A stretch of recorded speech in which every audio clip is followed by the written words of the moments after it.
ڈیرہ اسماعیل خان آپ کے شہر کے کیا حالات ہیں؟ کہا جاتا ہے کہ جی وہاں پہ اب یہ گنڈا پور صاحب کا بھی شہر ہے، آپ لوگوں کا بھی شہر ہے، گورنر بھی وہیں کے ہیں، یعنی 3 امپورٹنٹ لوگ وہیں سے ہیں، اور آپ وہیں سے الیکشن بھی لڑتے ہیں۔ یہ مولانا فضل الرحمان صاحب کو دعا دیں، اگر مولانا فضل الرحمان صاحب کے مقابلے میں یہ دونوں حضرات جو ہیں وہ الیکشن نہ لڑ رہے ہوتے تو نہ یہ وزیر اعلیٰ ہوتے نہ یہ گورنر ہوتے۔ تو بہرحال جہاں تک یہ ہمارے جو مولانا فضل الرحمان صاحب کی سیاست سے تنگ لوگ ہیں نا جی، وہ پھر اس طرح کی حرکتیں کرتے ہیں کہ پھر ان کے مخالفین کو جو ہے عہدے دیتے ہیں کہ جو شاید اس سے جو ہے مولانا صاحب کو کوئی فرق پڑتا ہوگا۔ مولانا صاحب ان چیزوں سے بے نیاز ہیں، لیکن بہرحال ہمارے کے پی اور بلوچستان کے حالات جو ہے امن کے حوالے سے ٹھیک نہیں ہیں۔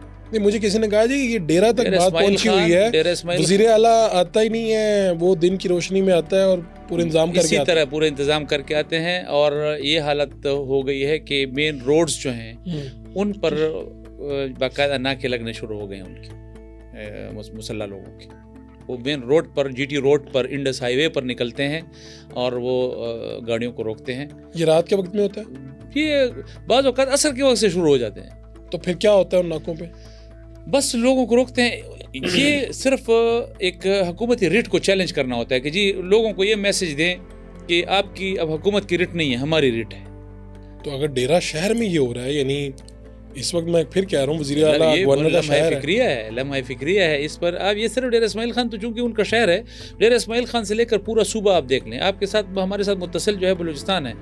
آپ مطلب دن کی روشنی میں بھی سفر کرتے ہوئے انسان کو خوف محسوس ہوتا ہے کہ میں بحفاظت اپنے مقام تک۔ لوگ آپ ناکوں کی بات کر رہے ہیں تو لوگ یہ سمجھ رہے ہوں گے کہ فوج کے ناکوں کی بات کر رہے ہیں۔ نہیں، مسلح تنظیموں کے لوگ ہیں، وہ انہوں نے باقاعدہ روڈ پہ نکلتے ہیں، پھر ناکہ لگاتے ہیں، پھر گاڑیوں کو روکتے ہیں، اور پھر جو ہے وہ ایسا نہیں ہے کہ کوئی خدا سرکاری ملازمین کو نہیں چھوڑتے، ان کو فوراً اغوا کر لیتے۔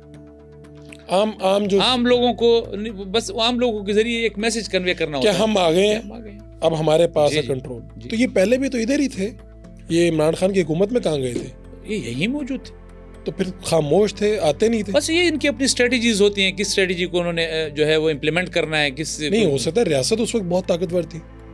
ریاست تو طاقتور اگر ہوتی، یہ انہی لوگوں کو افغانستان سے فیض حمید صاحب نہیں لائے تھے، فیض حمید صاحب خود لائے تھے، تو یہ الزام ان پر ہے نا، اپنے ادارے کے اندر بھی ان پر یہ الزام ہے نا، تو انہوں نے باقاعدہ ان کے ساتھ معاہدے کر کے وہ لائے ہیں۔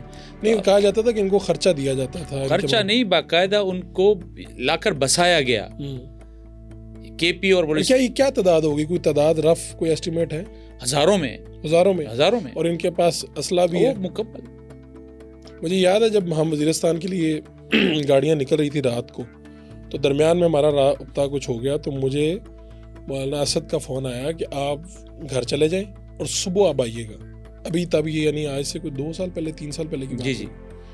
تو انہوں نے کہا کہ آپ کی گاڑی کا نمبر ہے لاہور کا، تو بھائی بعد میں آپ کو چھڑوانے کے لیے کافی پیسے دینے پڑیں گے اب۔ تو اس طرح بھی ہوتا ہے، اس طرح بھی ہوتا ہے، آؤٹ سائڈر اگر آئے ہیں۔ نہیں، یہ ان کا حکمت عملی پہ ڈیپینڈ کرتا ہے، انہوں نے اس وقت کس حکمت عملی پر، کس اسٹریٹجی پر، کس اس پر عمل کرنا ہے۔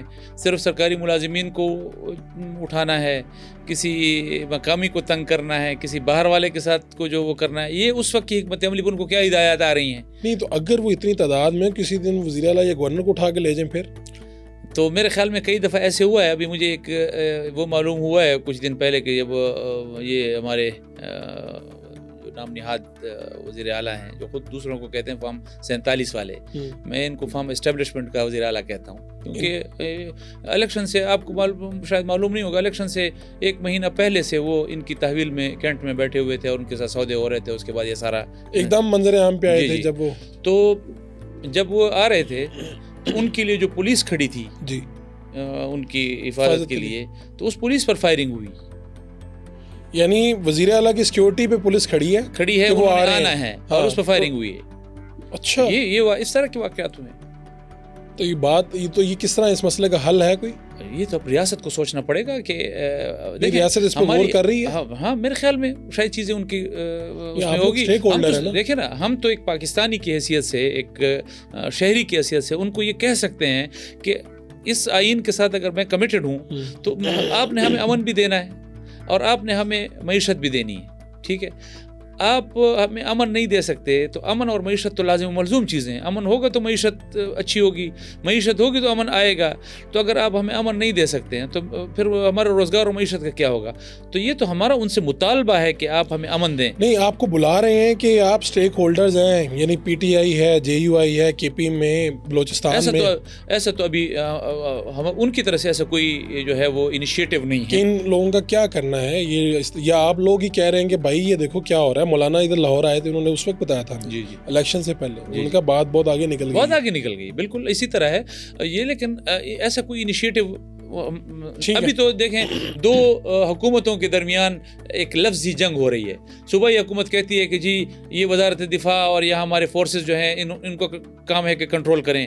وفاقی حکومت کہتی ہے جی لا اینڈ آرڈر جو ہے وہ پروونشل سبجیکٹ ہے تو آپ نے اس کو کنٹرول کرنا ہے. اب جس ضلع کا وزیر اعلیٰ جہاں سے ہو وہ اپنے ضلع میں آتے ہوئے جو ہے اس کو یہ مسئلے درپیش ہوں, آپ اندازہ لگائیں وہاں حکومت کی کیا ریٹ ہوگی, وہاں